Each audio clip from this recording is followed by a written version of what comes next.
공화국 전략 무력의 핵심 타격 수단인 신형 대륙간 탄도미사일 화성포 17형이 기동을 시작했습니다. 북한은 화성 17형 발사 장면과 함께 김정은 위원장 딸도 처음으로 공개했습니다. 사랑하는 자제분과 여사와 함께 몸소 나오시어 시험 발사 전 과정을 직접 지도해 주시며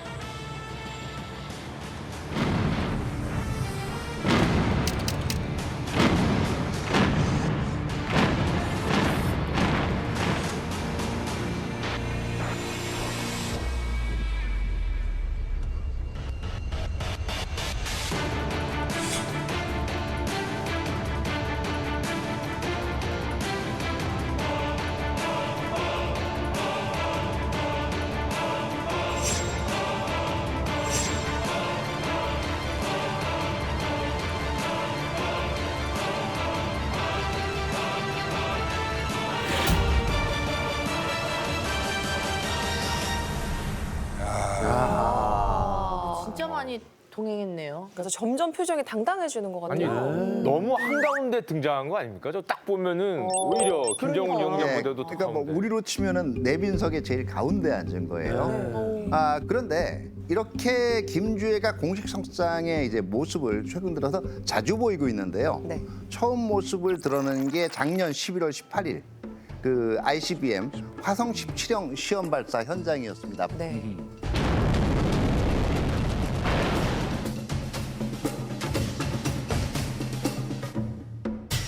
근데 저는 이거 보고 부녀가 손잡고 다니는 장소치고는 좀 무시무시한 장소가 아닌가. 그렇죠. 정말. 예, 특히 ICBM 탄도미사일이 뭐다? 여러분 그 지난번 작년 5월에 제가 나왔을 때 말씀드렸죠. 어떻게 배우셨죠? ICBM 대륙간 탄도미사일 미국 본토까지 갈 수 있는. 멀리 예, 가는 거. 그렇죠. 굉장히 높은 곳까지 올라갔다가 떨어지면서 그 중력 가속도를 이용해서 굉장한 파괴력을 내는 그리고 거의 그 대륙 사이를 넘나드는 탄도미사일이죠. 그런데 대륙간 탄도미사일 실험 현장에서 처음으로 모습을 드러냈는데요. 더더구나 이날 김주애가 등장하고 화성 17형 시험 발사를 성공하는 의미에서 우표 5종 세트까지 발행을 했어요. 우표? 자, 이게 지금 보시는 겁니다. 그런데 이걸 좀 자세히 봐야 되는 게 이걸 김주애 우표라고 얘기하는데 이건 좀 한계가 있어요. 왜냐하면 전부 지금 등장하는 게 지금 그 김정은이 현지 지도했다는 사실. 네. 화성 17형을 성공적으로 발사했다라는 소식 이런 것들이 나오고요. 네. 여기는 김주애에 대한 설명은 없어요. 엄밀하게 얘기하면 화성 17형하고 좀 심하게 얘기하면 김정은 등장하는데 일종의 배경 화면으로 같이 등장을 한 거예요. 그렇기 때문에 사실 이거는 엄밀히 얘기하면 화성 17형 발사 성공 기념우표 또는 화성 17형 발사 성공에 대한 김정은 현지 지도 기념우표가 되겠고요. 이걸 김주애 우표라고 보기에는 아직 한계가 좀 있습니다. 그래도 어쨌든 시선을 사로잡는 것만은 진짜 부인할 수 없을 것 같아요. 야, 누가 봐도. 네. 쌤, 근데요, 제가 들은 걸로는 이제 딸 나이가 10살이라고 하던데 그런 정보 같은 건 확실한 거예요? 그 정보도 정확하지는 않지만 아마 리설주가 공식 석상에 등장을 했고 이때 아마 김정은의 결혼 사실이 알려졌는데 네. 그거하고 추정하면 아마 대충 출생 연도가 그러니까 2013년생이라고 기점을 할 때는 우리 나이로 이제 만으로 지금 10살 또는 혹시 만약에 생일이 빠르면 한두 살 정도 가감해서 추정이 되고 이름. 주애란 이름이 등장한 기원도 데니스 로드맨 제가 얘기를 했죠. 네. 데니스 로드맨이 그 북한을 다녀온 후에 해외 언론에서 이렇게 얘기를 했어요. 나는 그들의 딸 주애를 안았고 리설주 씨와도 얘기했다. 주애란 이름은 이렇게 데니스 로드맨의 입을 통해서 알려져 있습니다. 그렇기 때문에 저 아이가 김주애가 아닌가 이렇게 얘기하는 거고 북한 언론에서는 지금까지 공식적으로 이름을 얘기한 적이 없어요. 주애라는 걸 확인해 준 적은 없습니다. 그러면 데니스 로드맨은 미국 사람인데 I met 주애 이럴 수도 있잖아요. 네. 그러면 그게 주애인지 주해인지 주예인지 모를 수 있잖아요. 그렇죠. 이름도 부른 적 있어? 확실하지 않다는 거예요. 선생님 그러면 북한 매체에서는 김주애를 뭐라고 부르나요? 사실은 사랑하는 자제분에서 시작을 해서요. 공주님 뭐 이런 제일로 거 사랑하는 영예? 존귀하신 존귀하신. 존귀하신? 존경하는. 그러니까 사실은 이게 좀 오했다고. 앞에 있는 두 개는요. 좀 낯뜨거워도 10살 나이에는 어울리거든요. 근데 뒤에 있는 존귀하신, 존경하는 이거는 우리가 일반적으로 애들한테 붙이지는 않지 않습니까? 그렇죠. 그러다 보니까 이제 4대 세습 얘기들이 이 의문이 모락모락 피어오른 거예요. 아니 저는 사실은 김일성부터 시작해서 김정일, 김정은 3대를 다 거쳤잖아요, 제가. 예. 그 전부터 계셨잖아요. 예? 예, 아니에요. 아, 예. 쭉 갔는데 제 기억에는 이렇게 어린 후계자, 예를 들어서 예비 후계자, 예. 어린 자녀들이 공식 석상에 이렇게 나온 거는 제 기억엔 처음인 것 같습니다. 예, 저도 지금 그 앞에 사례들을 좀 뒤져봤는데 네.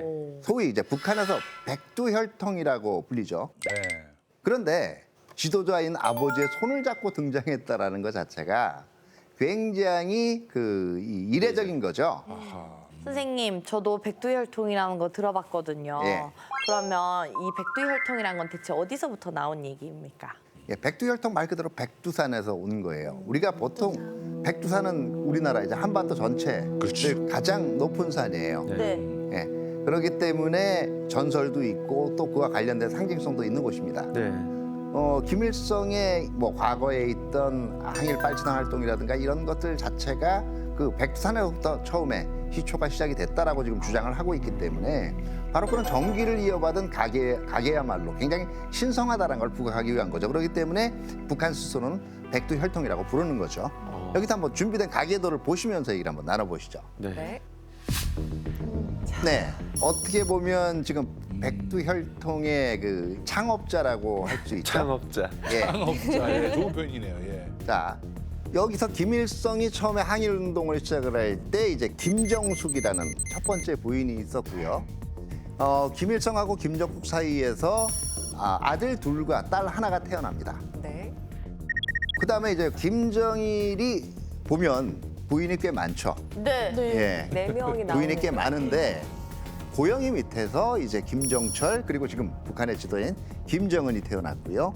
김여정도 있네요. 예. 그리고 자 이제 김정은과 리설주 사이에서 지금 3명의 자녀가 있다라고 추정되고 있고요. 그건 여러 가지 정보를 정업을 한 건데 그러면 쌤은 이제 백두혈통을 타고 온 이제 김주애가 4대 세습을 그대로 갈 거다.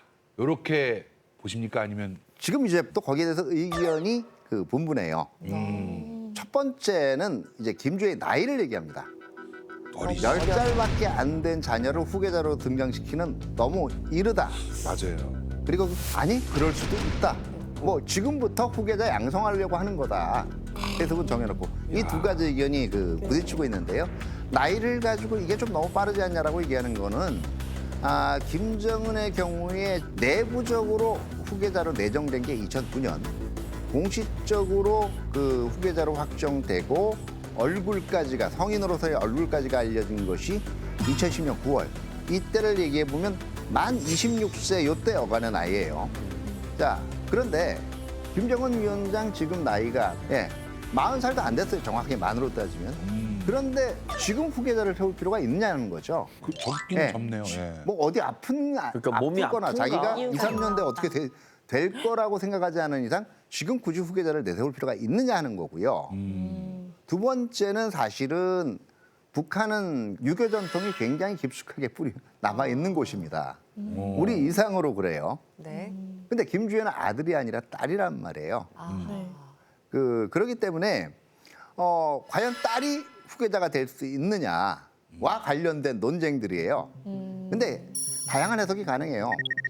일단 아들이 있는데 지금 모종의 사정으로 밖에 나와 다니기 문제가 있을 때 대타로 김주애를 등장시킬 수도 있는 거죠. 그러니까 지금 무슨 얘기냐면요. 혹시 김정은이 과거에 우리 나이로 한 중1 때쯤 스위스 유학을 갔었거든요. 유학 간 게 아니냐. 그러니까 공식 행사의 모습을 못 보이잖아요. 그러니까 그렇지. 대타로 김주애를 내보낸 게 아니냐 하는 얘기도 되고 있는데요. 뭐 하나 확실한 건 없습니다. 근데 예전을 생각해 보면 사실은 김정은 저 위원장이 예. 후계자가 됐을 때도 우리한테는 좀 생소한 인물이었거든요. 그때를 그렇죠. 생각해 보면 2009년 때 생각해 보면 맞아요. 정말 뜬금없이 뭐 그것도 스위스 해외에 예? 유학하고 있는 뭐 아들이 갑자기 있어서 오더니 지도자가 됐단 말이에요. 그러니까 가장 중요한 점을 짚어주신 거예요. 그러니까 이게 너무 그 앞에 있는 과정하고는 좀 틀리지 않느냐는 의문들이에요. 페이크 같다. 왜냐하면은 약간 그 뜬금없어. 그동안 예예.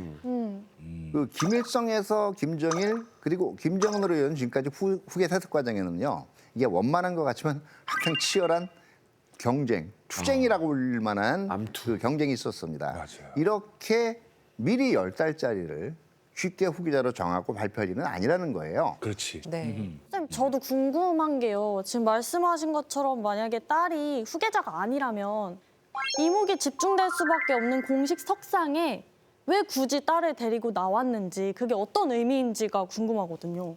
우리가 주목해야 될 부분은 바로 그겁니다. 김정은이 지금 왜 김주애를 등장시켰는가? 이 이례적인 행보에 담긴 정치적 함축성을 읽어내는 게 매우 중요합니다. 그러려면 우선 북한의 독특한 1인 독재 체제, 즉 수령제가 어떻게 탄생해서 어떻게 이어져 왔는지 그 역사적이고 정치적 맥락부터 알아볼 필요가 있습니다.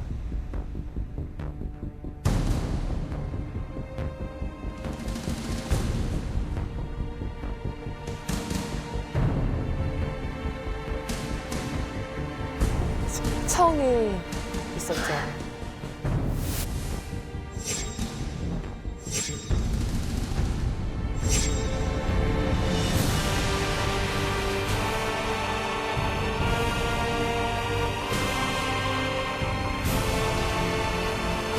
많이 우네.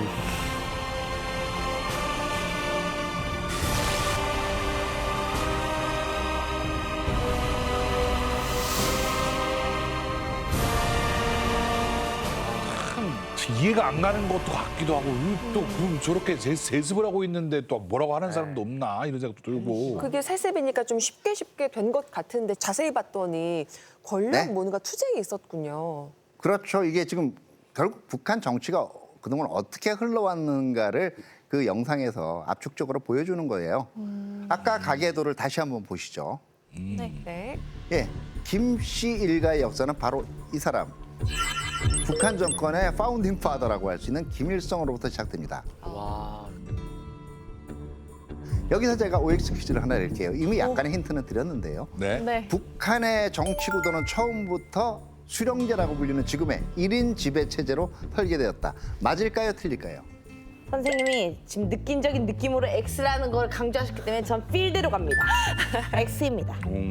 아니야, 처음부터 1인제에 있었을 것 같아. 근데 주변에 이제 경쟁자들이 또 있었겠지. 그래서 그걸 낸 거일 수 있어. 네, 그 정답은 X입니다. 아니긴 아니구나. 자, 아까 지금 김일성의 아주 젊을 때 얼굴하고 나중에 노년의 얼굴이 나오죠. 네. 아, 김일성이 그 1인 지배 체제를 확립한 거는 사실은 노년의 얼굴에 가까운 시절에 만들어진 거예요. 아, 얘기는 광복 직후 1945년 8월로 거슬러 올라가는데요. 네. 당시 북한에서 김일성의 힘은 그렇게 절대적이지 못했습니다.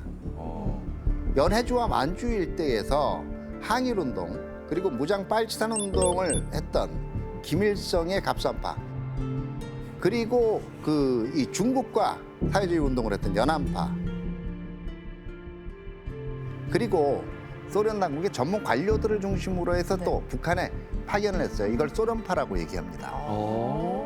그 다음에 이제 국내파 공산주의 세력들. 이렇게 여러 정파가 묶여있던 복잡한 정세 속에서 김일성이 뭔가 자기 자신의 업적이라든가 튀는 면을 만들어야 생존할 수 있었어요. 그래서 김일성이 한반도에서 조선반도에서는 미완의 혁명이 있다는 주장을 하게 됩니다. 우리가 이렇게 정파가 나눠서 싸울 때가 아니라는 거죠. 타겟을 자, 설정을 하나. 자기네들이 이걸 완성시켜야 된다라고 얘기하면서 1948년에 북한 정권이 이제 수립이 됐죠.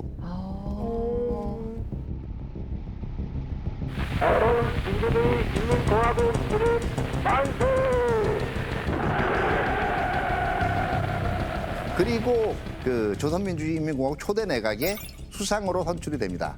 물론 다른 정파들이 불만은 있지만 네. 어쨌든 혁명이 미완된데 우리가 내부에서 싸울 때가 아니라는데 어떻게 하겠어요? 똘똘 뭉치긴 하죠. 되게 어려 보여요. 너무 젊어 보이고 네, 상대적으로 나머지 어려요. 분들은 뭔가 막 더 파워가 있을 것 같은데 제일 젊어 보이는데 가운데 딱 써 있네. 그러니까 선생님 이게 진짜 딱 사진 봐도 다들 쟁쟁해 보이거든요. 예. 근데 어떻게 이 김일성이 딱 지도자가 된 건지 궁금합니다. 사실은 어떻게 보면 실질적으로 북한 이 정권 창건의 최대 주역은 소련이었습니다. 그 2차 세계대전 말 소련이 이제 이 이른바 이게 공산주의 팽창을 시작을 했고요. 북한도 그 중에 한 곳이었습니다. 그래서 위성국으로 만들기 위해서는 적당히 소련하고 같이 일한 경험도 있고, 그리고 말을 잘 들어야 되는 거예요. 말 그대로. 그런 입장에서는 소련의 의도에 따라서 북한을 통치할 수 있을 거다라고 선택한 지도자가 바로 김일성이었습니다.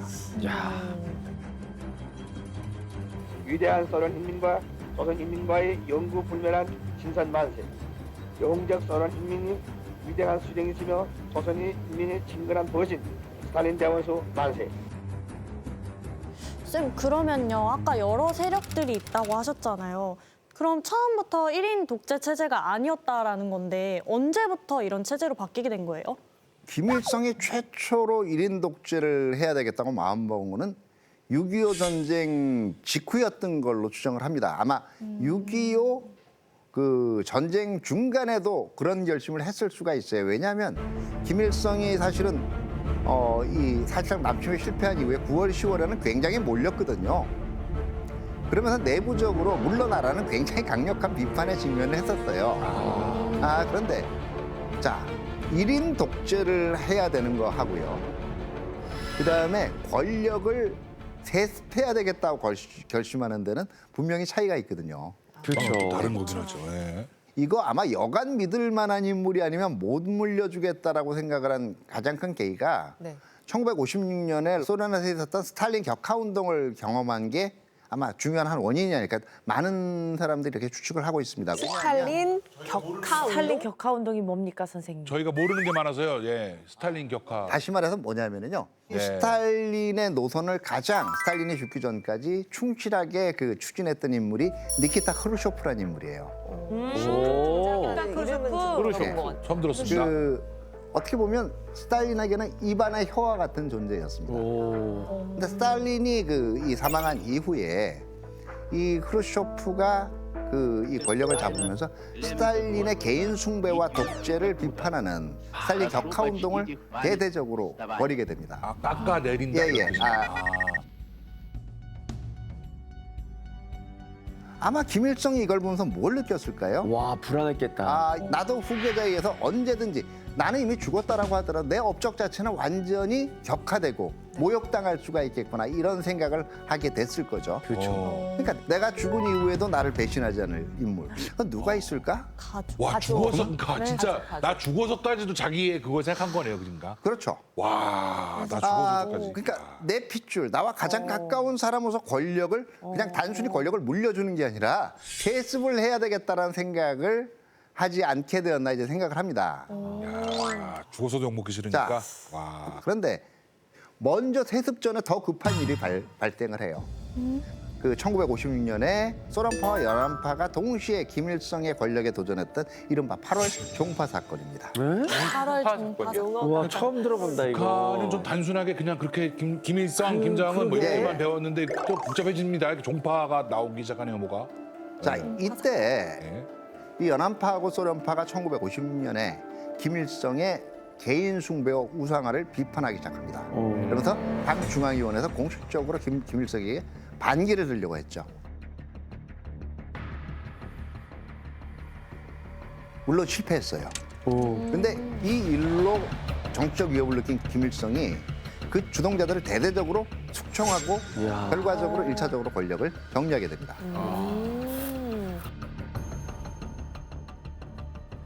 근데 숙청은 완성했는데 또 이게 언제 반기를 들고 도전해 올지 모르잖아요. 이게 상당히 불안했겠는데요. 잠을 못 잤을 것 같아요. 실제로 그랬어요. 아, 이제는 자신의 권력을 흔들림 없이 지켜줄 확실한 제도적인 장치를 마련하게 됩니다. 그게 바로 1972년의 사회주의 헌법과 주석제입니다.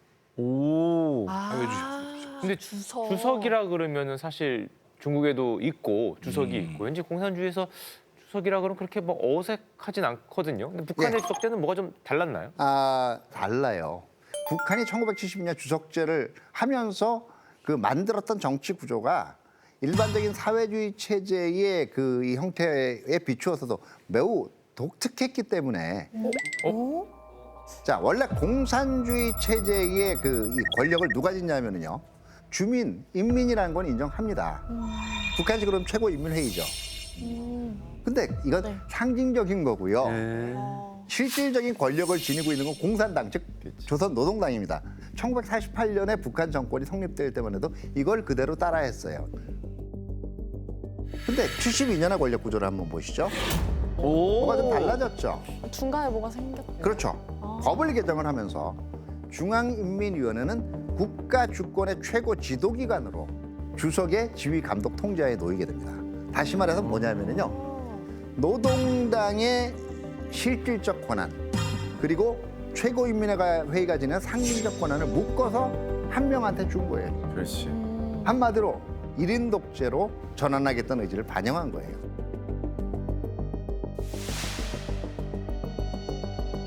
이렇게 주석제가 1인 독재의 제도적인 근간을 이루게 되고요.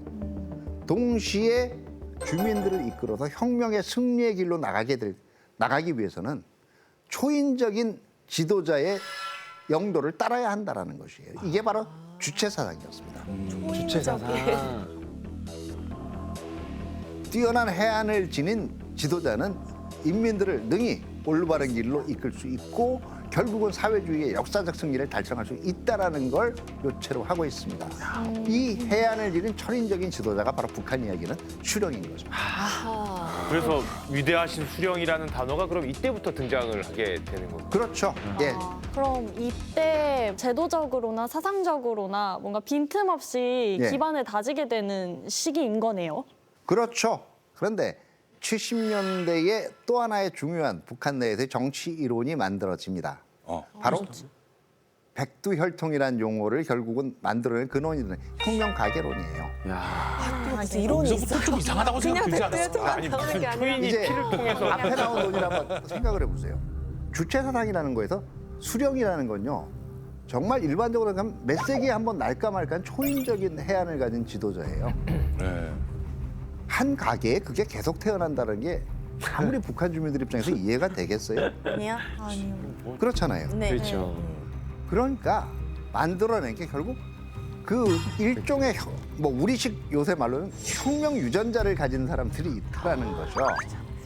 결과적으로 주체 사상하고 혁명 가계론 두 개를 결합하면은요. 북한에서 수령이 될 수 있는 존재는 딱 하나밖에 없어요. 백두혈통. 백두혈통이어야 됩니다. 혈통. 백두혈통이라고 정의되는 김씨 일가의 세습 정치가 네. 1970년대에 드디어 완성이 되게 됩니다. 소품 정도 아니고. 이게 딱 그렇게 이유가 보이네요. 그러니까 오로지 핏줄이라는 이유만으로 이걸 계승받아야 부모님을 예. 욕되게 안 하니까. 선생님 그럼 이후에는 권력 투쟁이나 갈등 없이 그냥 부드럽게 권력 세습이 이어진 건가요? 아니죠. 이제부터 또 복잡해집니다. 김일성에서 이제 김정일로 넘어가는 과정에서 첫 번째 후계 경쟁이 일어나게 됩니다. 그 주인공이 이제 김일성의 아들 김정일 네. 그리고 김일성의 동생인 김영주 이렇게 조카냐 삼촌이냐의 이제 경쟁이었는데요. 김영주는 당시 그 권력의 핵심이었던 노동당 조직 지도부장 여기 임명되기도 했었고 상당히 권력에 근접해 있었죠. 그런데 김정일이 사실상 그 후계자로 확정이 되면서 70년대 중반에서 90년대 초반까지 북한의 자강도에서 외부 활동을 하지 못하는 사실상 유배세야를 했습니다. 무섭네요. 그러니까 뭐 거의 권력 앞에서는 이제 피도 눈물도 없고 그냥 다 맞습니다. 다 쳐내고 그냥 무섭네요. 예. 그러면서 김정일이 그러니까 사실상 후계자로 확정된 거는 1980년 제6차 당대회 때고요. 14년간은 부자가 사실은 공동으로 통치를 하는 거나 마찬가지인 구도였어요. 그러다 94년에 김일성이 사망하고 김정일이 후계자 자리를 이제는 공식적으로 이어받았습니다. 정말 명실상부한 수령이 된 거예요. 북한 내에서. 오래 기다렸다. 예예. 14년. 이미 그리고 상당 부분 90년대 초반에는 보면 대부분의 권력은 이제 김정일에게 넘어가 있는 상태였고요.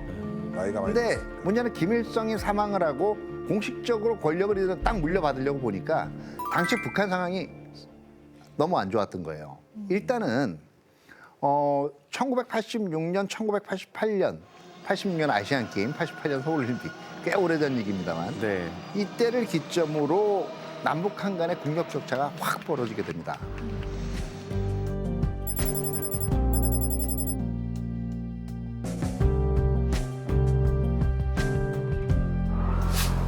그리고 이른바 얘기하는 탈냉전이 시작이 되면서 사회주의가 붕괴가 되면서요. 그랬네.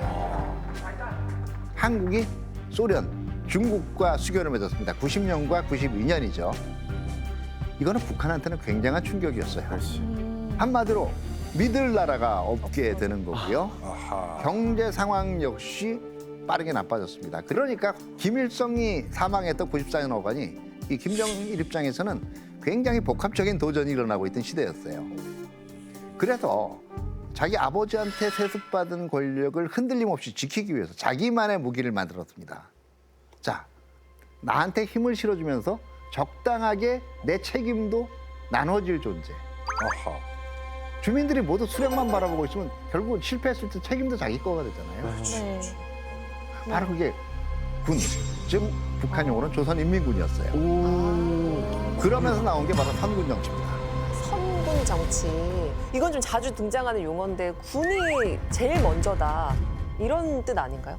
네, 어떻게 보면 군이 먼저다라는 의미도 있고 사회의 모든 정책을 결정하는 데서 군이 선두에 서서 그 역할을 해나가라는 거예요. 그러니까 가령 이때부터 막 온갖 때 투입되게 정치 결정에도 참가를 하게 되고요. 결과적으로는 군사를 제1국사로 내세우는 정치, 이른바 선군 정치 체제가 만들어진 거고. 영적 조선인민군 장병들에게 영광이다. 예전부터 그냥 군이 제일 앞에 있는 줄 알았는데 그게 아니네요. 그러니까 이 시절에 이제 그 김정일의 공식적인 유일한 직위가 국방위원장이었어요. 근데 이렇게 최고 지도자의 이름이 그 주석에서 국방위원장으로 바뀌었을 뿐 1인 지배 체제라는 큰 틀은 그대로 유지됐던 거고요. 네. 근데 이때 유례 없이 군의 정치적 영향력이 높아지기 시작합니다. 근데 이거를 갑자기 만들 수가 없으니까요. 준비 기간을 거쳐요. 그래서 94년부터 97년까지 3년간은 뭐에 따라 통치하느냐? 아버지 뜻에 따라서 나는 통치하다. 유훈 통치를 하게 돼요. 통치. 네. 아 그래서 그때 나오는구나. 그렇죠. 유은 통치가.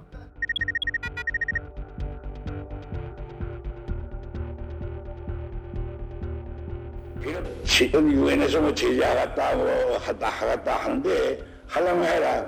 이때까지 우리는 제재 받고 살았지 제재 안 받고 산 적이 없다. 우리 못 살게 보이가. 이게 두 가지 의미가 있습니다. 하나는 내가 잘못을 해도 나는 아버지 뜻 따랐어. 그러니까 어떻게 보면 전가하는 거죠. 책임전가. 네. 방패를 다 만들어 놓는. 두 번째는 백두혈통이라는 걸 김정일도 이용한 거예요. 내가 아버지의 아들인데 얼마나 잘하겠어. 날 믿고 따라와. 이 과정에 3년간의 완충 기간을 활용한 이후에 본격적으로 97년부터 선군 정치로 전환을 하는 거죠. 그러면서 세습에 대한 지지와 정당성을 확보해 나가는 과정을 거치게 됩니다.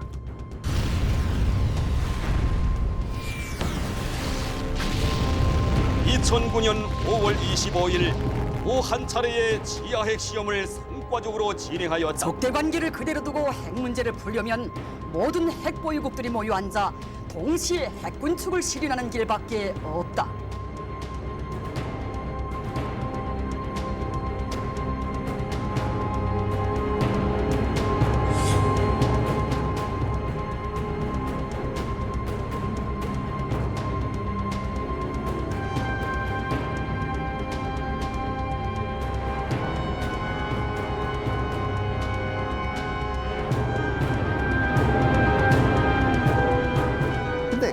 김정일 또한 2000 20년대 중후반이 되면 김정일 건강에 이상이 생기기 시작을 합니다.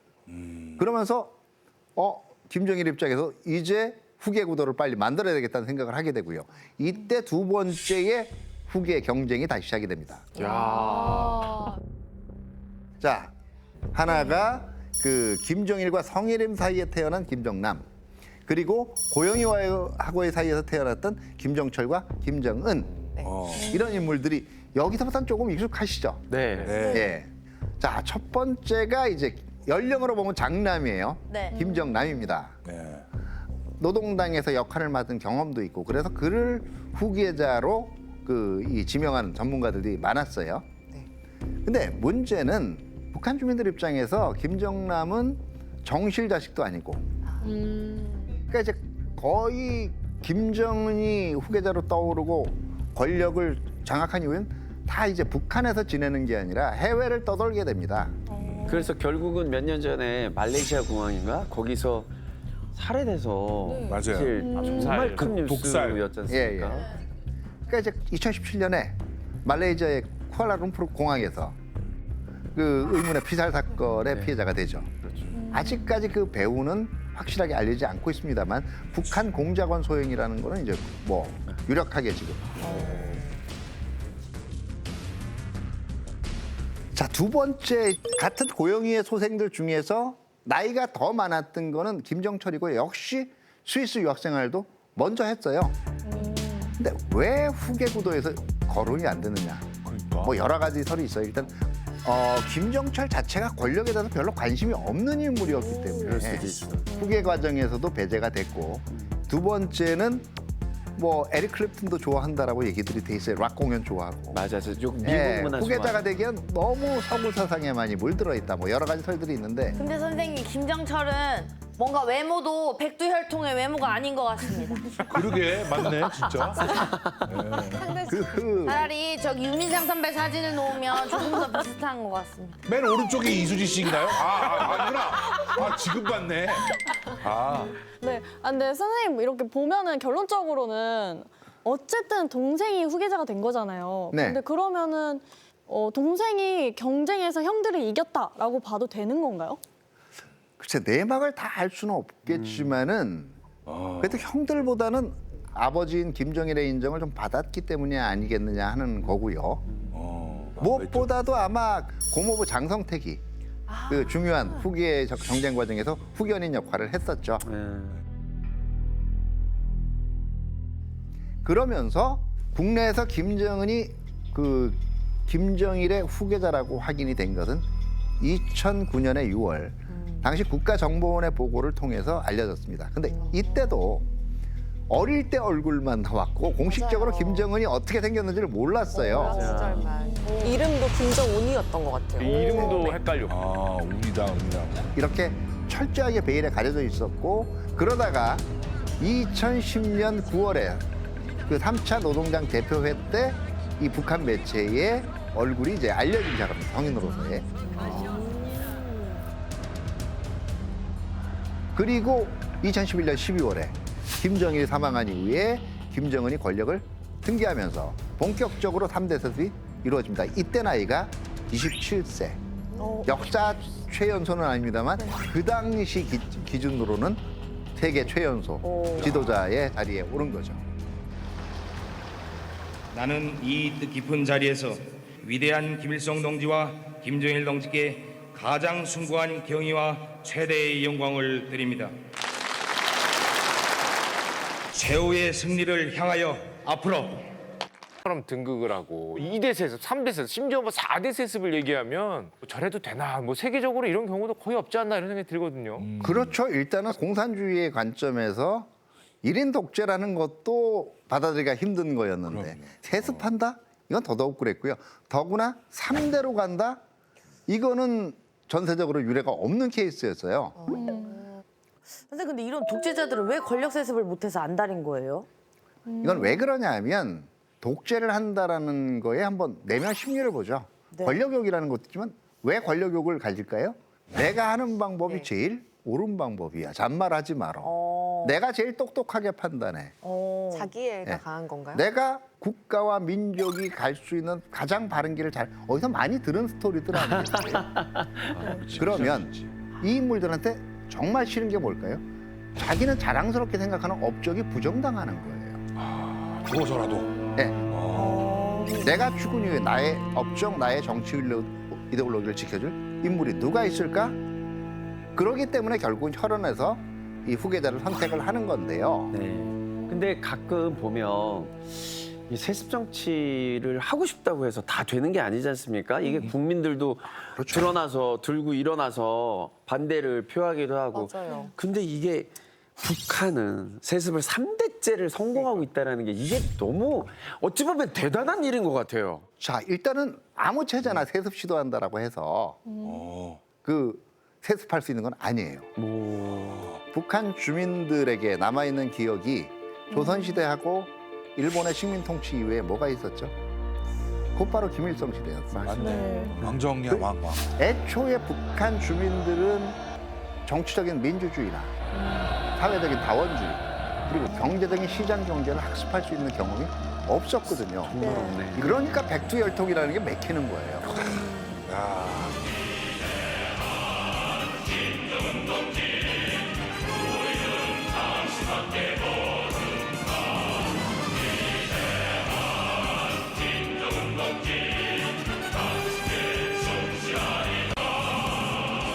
아니, 그런데 저도요 TV로 보면서 옛날에 이제 김정은으로 넘어가던 시절에 외국에서 유학을 했다고 그러니까 잠깐 이 사람은 조금 그래도 깨어 있거나 해서 뭐가 좀 달라지지 않을까 혹시나 했는데 역시나 올라가고 지금 여기까지 와버렸는데 결국 그러면 이 사람도 4대 세습까지 이제 넘어가게 되는 건 아닐까?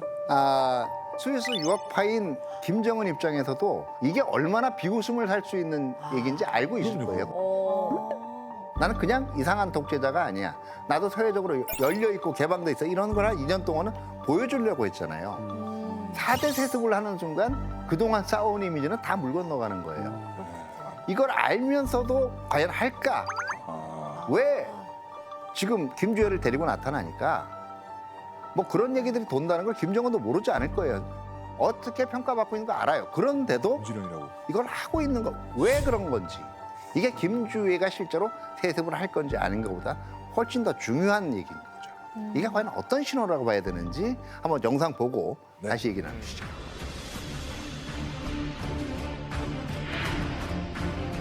유빈이 나이.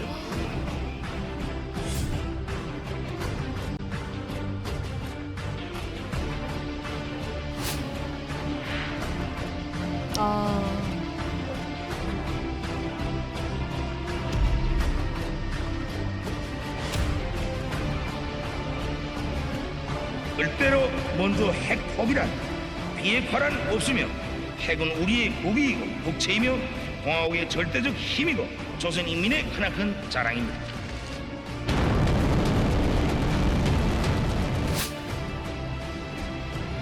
우와. 어메메메. 어머나.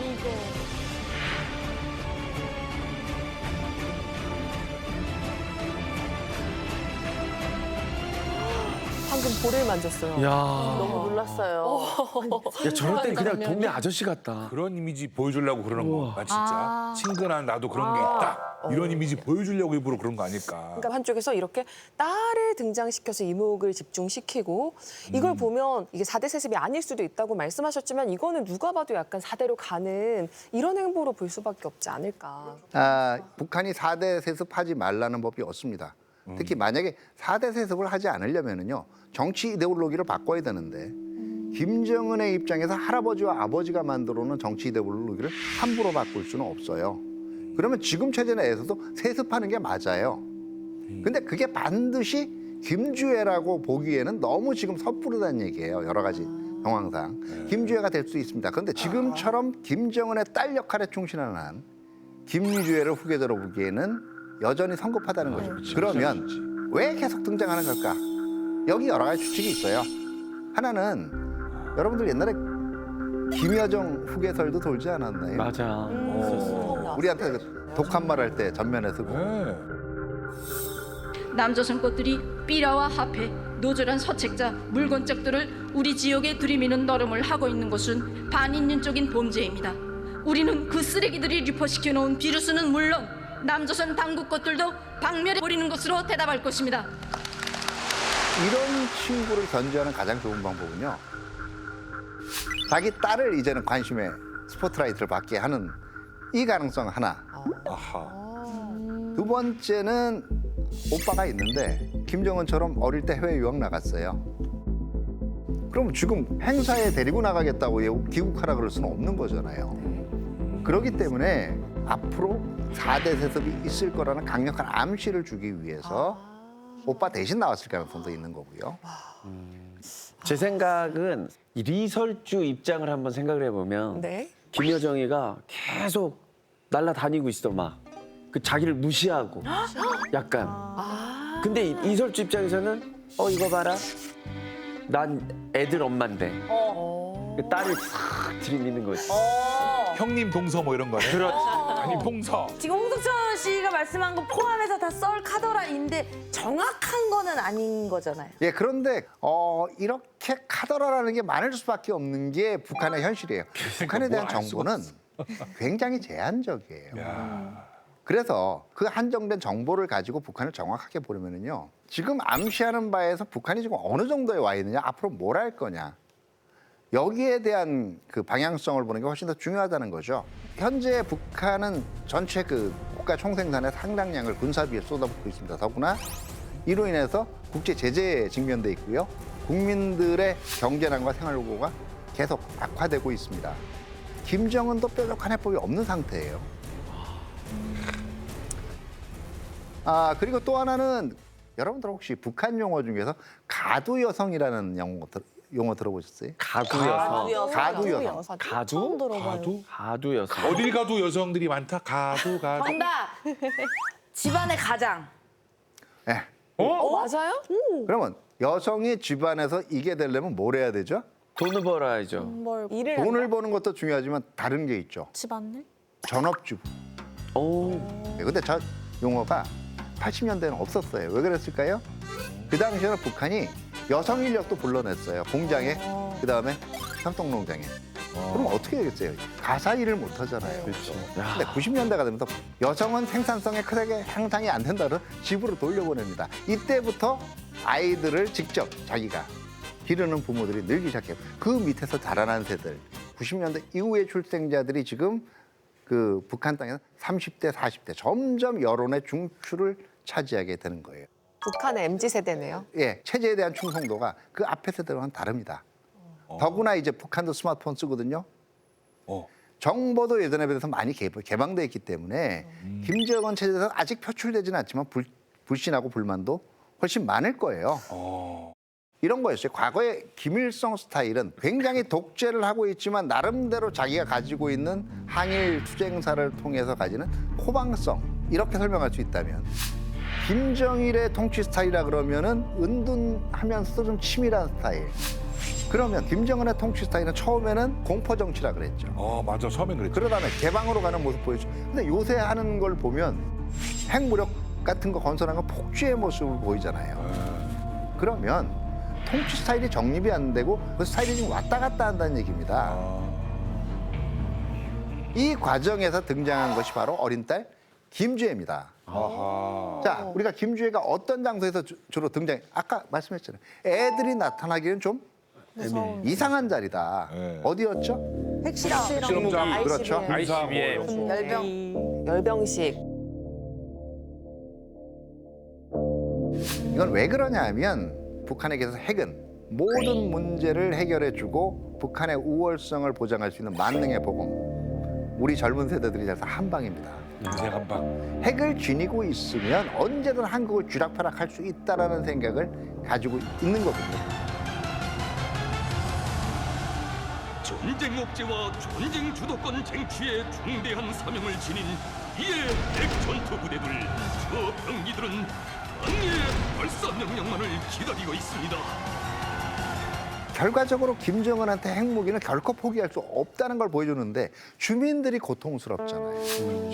대부분의 자원이 핵에 돈이 다 들어가죠. 투입되고 있단 말이에요. 그러면 사람들이 불만을 가지잖아요. 왜 우리를 이렇게 고통스럽게 해? 이때 쓰는 서사가 이거예요. 외부에서 우리를 끊임없이 압박하는 존재가 있다. 그게 바로 국경 너머에 있는 적인 거예요.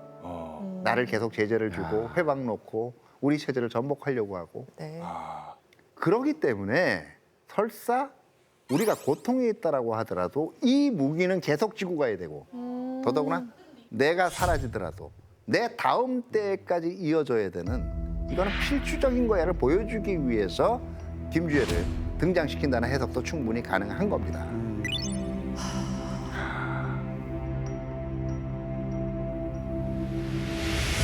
선생님 근데 핵은 사실 또 정말 나쁜 건데 저렇게까지 핵에 집착하는 게 저는 좀 이해가 잘 안 됩니다. 근데 여러분들 학교 다닐 때도 뭐 하나는 내가 좀 잘났다라는 평가를 듣고 싶다라는 악명이든 아니면 그게 유명한 거든. 나만의 자신의 하나의 무기가 있어야 된다. 예. 근데 그거 그러니까 저기는 이제 다 못 진짜 살아도 무기. 네, 진짜 무기. 나만의 무기, 핵무기 갖고 이제. 굉장의 무기. 그러니까 실제로 핵 무력을 이용해서 북한이 많이 쓰는 용어 중에 동방의 핵대국. 동방 예의지국은 들어봤는데 동방 핵지국도 아니고 그걸 자랑으로 생각하고 고발한다는 게. 그 동방의 핵대국이라는 표현을 왜 썼냐면요. 자기들도 이제는 지역에서 어떻게 보면 미국, 어떻게 보면 중국하고 러시아하고도 어깨를 겨루는 그런 체제가 됐다라고 자기 최면을 넣고 있는 거예요. 그걸 깨지게 되면 김정은은 생존하기가 힘듭니다. 그게 깨지고 되면. 그렇지, 핵마저 없어지면. 저는 김정은의 정세를 보면요. 네. 이게 아주 특이한 양상을 보이는 게 과거에는요. 북한이 한미연합훈련하는 기간 동안은 도발 안 했어요. 연습하기 직전, 연습한 직후에 했습니다. 이번에는 연습 기간 중에 그대로 했어요. 미국과 남조선 괴뢰 역도들의 도발적이며 침략적인 대규모 전쟁 연습 소동으로 하여 조선노동당 중앙군사위원회는 화성포 17형 발사 훈련을 단행하도록 했습니다. 준비가 자, 됩니까? 이게 여러 가지 이유가 있는데요. 제7차 노동당 대회를 하면서 그 당시에 병진 정책을 얘기했죠. 즉 군사력하고 경제력을 동시에 건설하겠다고 주민들한테 약속을 합니다. 그 이후에 5, 6년이 지난 동안 군사력 커졌다라고 주민들이 알고 있는데 과거처럼 한미연합훈련하는데 계속 이렇게 구석에 가 있으면 그것까지도 의심할 거 아니에요. 도대체 뭐가 진실이야 이렇게. 그렇지. 의심을 피하기 위해. 어떻게 보면 여기서 약한 모습 보일 수 없다라는 결심도 있는 거고요. 그래서 3월 14일 날 파산 30일이라고 전술핵 탄도 보였잖아요. 우리를 현 국면에서 길들이려고 생각하지 말라는 거예요. 그리고 시간이 지나면 지날수록 우리 핵 능력은 더더욱 늘어나고 정교해질 거다. 결국 니들이 뭐라고 하든 나는 내 딸 대에까지 그대로 이 핵 능력 물려줄 거야. 그렇지. 그렇기 때문에 니들이 먼저 그래도 지금 현 단계에서 양보하고 타협하고 나오는 게 최선이야. 지금 김정은이 던지고 싶어하는 건 그 메시지라고 볼 수 있죠. 미사일에 글자가 써 있는데 우리가 못 본 건가? 대화해요 뭐 이런 거 써 있는 건데 우리가 못 본 거. 쌀이요 한 사람. 쌀좀 줘! 뭐 이런 거 써 있는데 우리가 못 봤나? 그러면 쌤은 이제 김주애가 4대 세습을 그대로 갈 거다. 이렇게 보십니까? 아니면 자, 김주애가 정말 후계자이냐, 네. 4대 세습을 하느냐 아니냐에 대해서는 지금 의견이 분분해요. 다만 김정은의 행보에서 보여주는 거는 자기 대에서만 독재를 끝낼 생각은 없어 보입니다. 세습이든 다른 형태든 1인 지배 체제를 유지하는 것. 그래서 자기의 사상, 자기의 업적을 그대로 인정받으려는 욕구가 있는 것이 분명하고요. 김정은은 김주애가 후계자든 아니든 끊임없이 자기의 혈연을 중심으로 한 김씨 일가 중심의 그 권력 체계 그리고 계승 체계, 세습까지도 시도할 걸로 생각이 되고요. 어떻게 보면 북한이 정확하고 제대로 보기 쉽지 않아요. 그러다 보니까 우리가 어떤 타성에 빠지냐면 설명이 제대로 안 되면 북한이니까. 그냥 북한이니까 그럴 수 있어 그러면서 원인을 찾지는 않습니다. 그래가지고 답이 나오질 않아요. 바로 그걸 전형적으로 보여주는 것이 이번 4대 세습 문제였기 때문에 여러분들한테 말씀을 드리는 겁니다. 맞습니다. 북한 문제도 의심도 해보고 기존 논의든 꼼꼼하게 따져보고 또 여러분 스스로의 판단력을 가져야 되지 않겠습니까? 그게 오늘 제가 나온 가장 큰 의미라고 생각합니다. 아. 네. 감사합니다.